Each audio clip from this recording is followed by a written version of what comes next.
What's up mga kamangyan? Welcome back to our channel.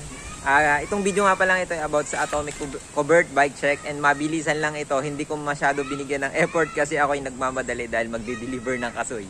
Ito yun.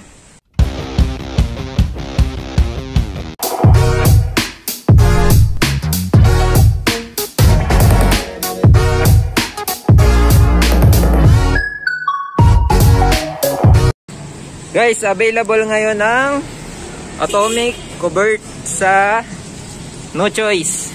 Katabi ng Andox dito sa Coliseum. Bike check natin to. Size 50. Kulay Bianchi. Yan, yung green nya. Kulay Bianchi. And naka-Claris na RD. And 8 speed. 1, 2, 3, 4, 5, 6, 7, 8. Naka 8 speed siya. Nakabit na 23C. Saka medyo deep na din ang kanyang rim. Pang aero. Aero yung kanyang build. Tapos Claris STI. FD Claris C-Star.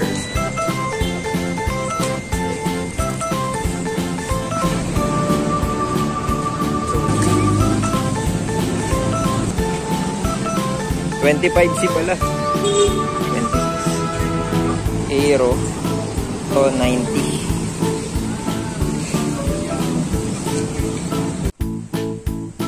Yan pala mga kamangyan, pasensya kung hindi tayo masyado nakakapag-upload ngayon ng mga videos, bike check and vlogs dahil tayo busy sa trabaho. Mapapansin nyo, nandito ako lagi sa labas ng opisina namin. Dito na lang ako nakapag-vlog pagkatapos ng trabaho. Kasi pagdating ko sa bahay, mag-aasikaso naman ako ng mga gawaing bahay and magbabalot ng mga package, pa-deliver yung mga order sa Shopee. So, yun lang. Kung bago kayo sa ating YouTube channel, Mangyan Talks, don't forget to hit the subscribe button, hit the bell button, and don't forget to like this video para naman makatulong sa akin ng konti para mag-viral ang ating video. See you on the next one mga kamangyan. Bye-bye!